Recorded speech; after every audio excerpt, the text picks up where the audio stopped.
കേരളത്തിലെ additional chief secretary ആയിരുന്ന CV Ananda Bose 2022 November 23-നാണ് പശ്ചിമ ബംഗാൾ ഗവർണറായി ചുമതലയേറ്റത്. അത്ര പ്രതീക്ഷിച്ചതായിരുന്നില്ല ഈ നിയമനം. സുപ്രധാനമായ ഒരു പദവിയാണ്.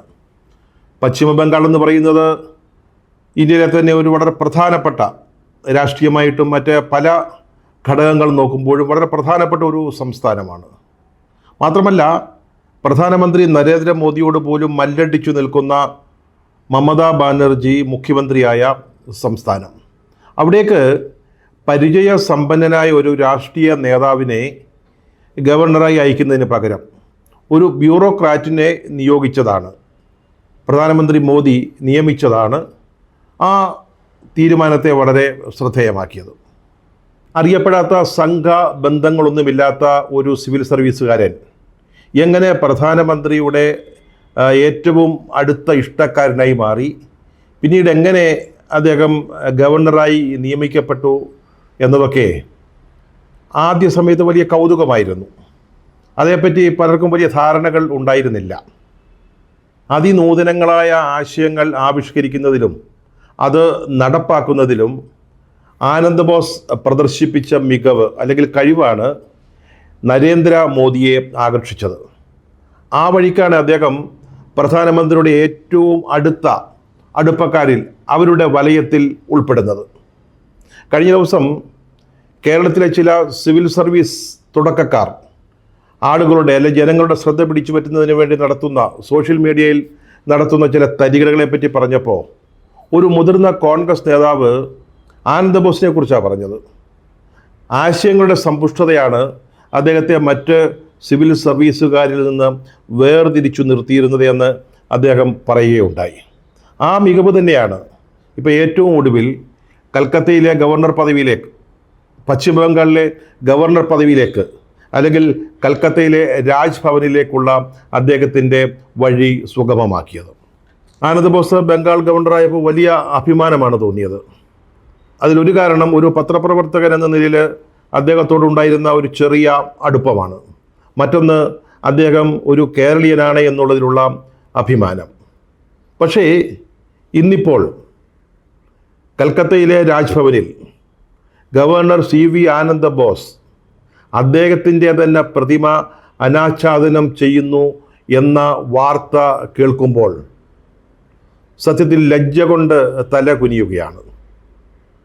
മറ്റൊരു രാഷ്ട്രീയ നേതാവോ മറ്റോ ആയിരുന്നെങ്കിൽ അത് ഉണ്ടാവുമായിരുന്നില്ല. CV ആനന്ദബോസിനെ പോലുള്ള ഒരാളിൽ നിന്ന് ഇത്തരത്തിലൊരു പ്രവൃത്തി ഉണ്ടായത് വല്ലാത്ത തോതിൽ മനസ്സിനെ മടിപ്പിച്ചു കളഞ്ഞു. അത് മാത്രമല്ല, ഈ പ്രതിമ സ്ഥാപിച്ചിരിക്കുന്നത് ഒരു പീഠത്തിൻ്റെ പുറത്താണെന്ന് തോന്നുന്നു. അതിൻ്റെ ചിത്രങ്ങൾ കാണുമ്പോൾ അങ്ങനെയാണ് തോന്നുന്നത്. പുഷ്പങ്ങളൊക്കെ ചുറ്റും വിതറിയിട്ടുണ്ട്. അതിൻ്റെ സമീപത്ത് ഗവർണർ ആനന്ദബോസ് നിൽക്കുന്ന ഒരു ചിത്രം, വാസ്തവത്തിൽ അത് അശ്ലീലമായിട്ടാണ് തോന്നിയത്. നവ ആശയങ്ങൾ രൂപീകരിക്കുന്നതിലെ അദ്ദേഹത്തിൻ്റെ മികവിനെ പറ്റി നമ്മൾ നേരത്തെ പറഞ്ഞല്ലോ.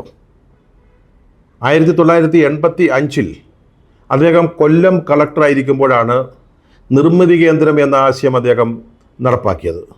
പരിസ്ഥിതി സൗഹൃദമായ ചെലവ് കുറഞ്ഞ വീടുകൾ സാധാരണക്കാർക്ക് വേണ്ടി നിർമ്മിച്ചു കൊടുക്കുന്ന ഒരു പദ്ധതിയായിരുന്നു അത്. പിന്നീട് അത് ദേശം മുഴുവൻ, ഇന്ത്യ മുഴുവൻ ശ്രദ്ധിച്ച ഒരു പദ്ധതിയായി മാറി. ദേശീയ ശൃംഖലയുടെ ഭാഗമായി ദേശീയ ഭവന നയത്തിൽ ഈ നിർമ്മിതി കേന്ദ്രം എന്ന ആശയത്തെ ഉൾപ്പെടുത്തുകയും ചെയ്തു. അത് കേരളത്തിലൊരു പ്രധാന ഏജൻസിയായിട്ട് വളർന്നു. 1986 അദ്ദേഹം കൊല്ലത്തെ കളക്ടറായിരിക്കുമ്പോൾ തന്നെയാണ് ജില്ലാ ടൂറിസം പ്രൊമോഷൻ കൗൺസിൽ എന്ന സങ്കല്പം, അത് ആനന്ദബോസിൻ്റേതായിരുന്നു. അത് അദ്ദേഹം അവിടെ നടപ്പാക്കി. പിന്നീട് കേരളം മുഴുവൻ അത് നടപ്പാക്കുകയും ദേശീയ ടൂറിസം നയത്തിൽ അത് ഉൾപ്പെടുത്തുകയും ചെയ്തു. കേരളത്തെ ദൈവത്തിൻ്റെ സ്വന്തം നാടാക്കിയ ഈ ടൂറിസം മേഖല അത് ഇത്രത്തോളം വളർന്നതിലും വികസിച്ചതിലും ഈ ടൂറിസം പ്രൊമോഷൻ കൗൺസിലുകൾക്കുള്ള പങ്ക് വളരെ വലുതാണ്. അതുപോലെ തന്നെ അദ്ദേഹം കളക്ടറായിരിക്കുമ്പോഴാണ് കൊല്ലത്ത് ആദ്യമായിട്ട് ഒരു ഹൗസ് ബോട്ട് നീറ്റിലിറങ്ങുന്നത്. അതൊരു വലിയ തുടക്കമായിരുന്നു. അതുപോലെ അഡ്വഞ്ചർ പാർക്കുകൾ, പിന്നീട് അഡ്വഞ്ചർ അക്കാദമി, അതൊക്കെ അദ്ദേഹത്തിൻ്റെ ഭാവനയിൽ വിടർന്ന ആശയങ്ങൾ, പുതിയ പദ്ധതികളായിരുന്നു. അതൊക്കെ നമ്മുടെ ടൂറിസം മേഖലയ്ക്ക് വലിയ മുന്നേറ്റമാണ് ഉണ്ടാക്കി കൊടുത്തത്. മറ്റൊന്ന് ഈ ധന്വന്തര കേന്ദ്രങ്ങൾ, ആശുപത്രികളിൽ, സർക്കാർ ആശുപത്രികളിൽ ചികിത്സയ്ക്ക് പുറമെ അനുബന്ധ ചികിത്സാ സൗകര്യങ്ങൾ കൂടി ഏർപ്പെടുത്തുന്ന ഒരു അതിനൂതനമായ പദ്ധതിയായിരുന്നു അത്. വില കുറച്ച മരുന്നുകൾ രോഗികൾക്ക്, പാവപ്പെട്ട രോഗികൾക്ക് എത്തിച്ചു കൊടുക്കുക, അതിനാണ് കൂടുതൽ ഊന്നൽ നൽകിയിരുന്നത്. പിന്നീട് കേരള സംസ്ഥാന സർക്കാർ തന്നെ ഏറ്റെടുത്ത് ഗവൺമെൻറ് പദ്ധതിയായി നടപ്പാക്കി. വാസ്തവത്തിൽ ഈ ധന്വന്തരി കേന്ദ്രമാണ് പിന്നീട് നരേന്ദ്രമോദി പ്രധാനമന്ത്രിയായപ്പോൾ നടപ്പാക്കിയ പ്രധാനമന്ത്രി ഭാരതീയ ജൻ ഔഷധി പദ്ധതിയുടെ തുടക്കക്കാരൻ എന്ന് തന്നെ നമുക്ക് പറയാൻ സാധിക്കും. ഫയലിൽ നിന്ന് വയലിലേക്ക്, അതും ആനന്ദബോസ് കളക്ടറായിരുന്നപ്പോൾ നടപ്പാക്കിയ ഒരു പരിപാടിയാണ്. ഉമ്മൻചാണ്ടി വലിയ തോതിൽ വികസിപ്പിച്ചെടുത്ത ജനകീയ സമ്പർക്ക പരിപാടി ഉണ്ടല്ലോ, ജനസമ്പർക്ക പരിപാടി, അതിൻ്റെ ഒരു തുടക്കം വാസ്തവത്തിൽ ഈ ഫയലിൽ നിന്ന് വയലിലേക്ക് എന്ന പരിപാടിയായിരുന്നു.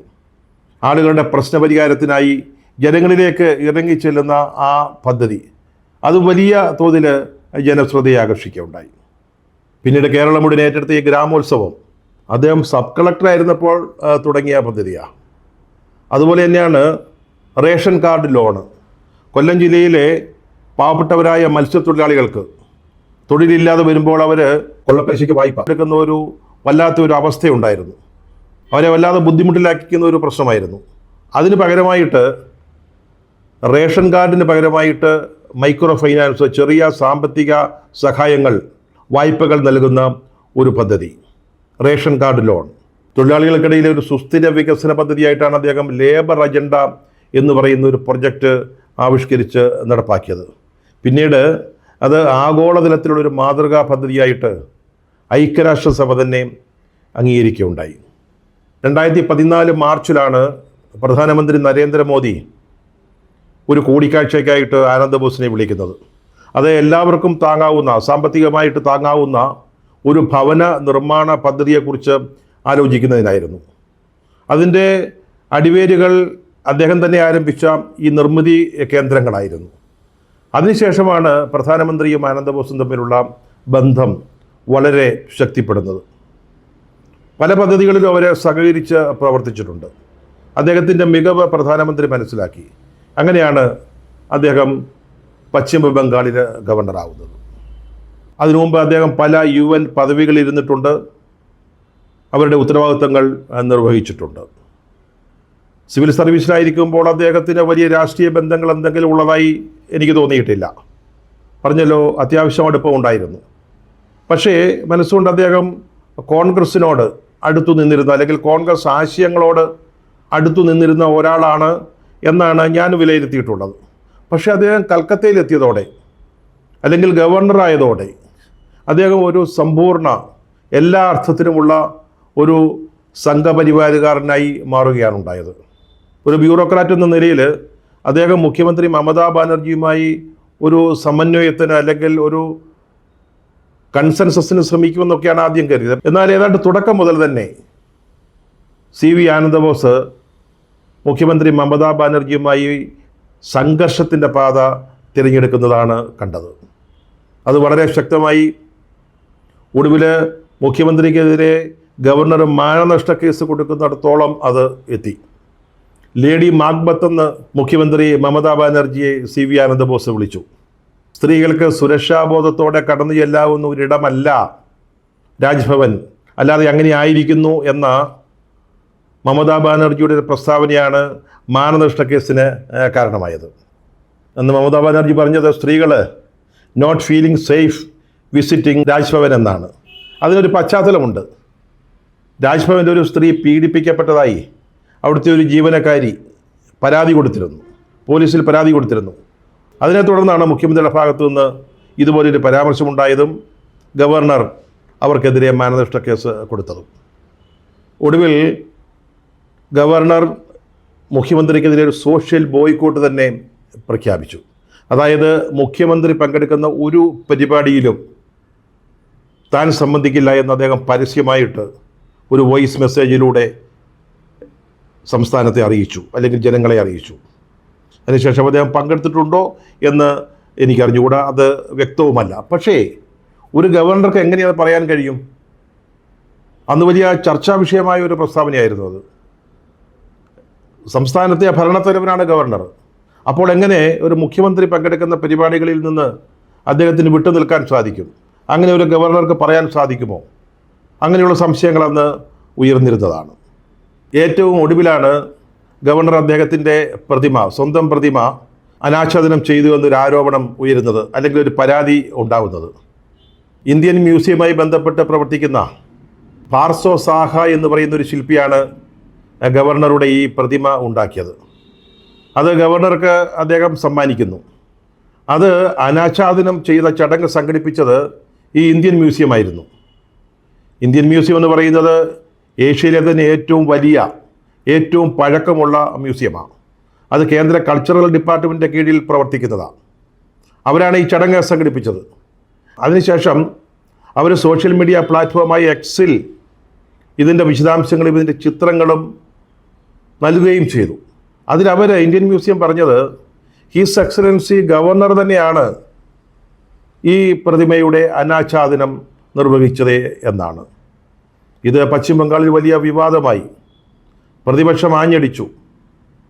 തൃണമൂൽ കോൺഗ്രസും CPM-ഉം അടങ്ങുന്ന പ്രതിപക്ഷ നിര ഇതിനെതിരെ വളരെ ശക്തമായിട്ടുള്ള ആക്ഷേപങ്ങളാണ് ഉയർത്തിയത്.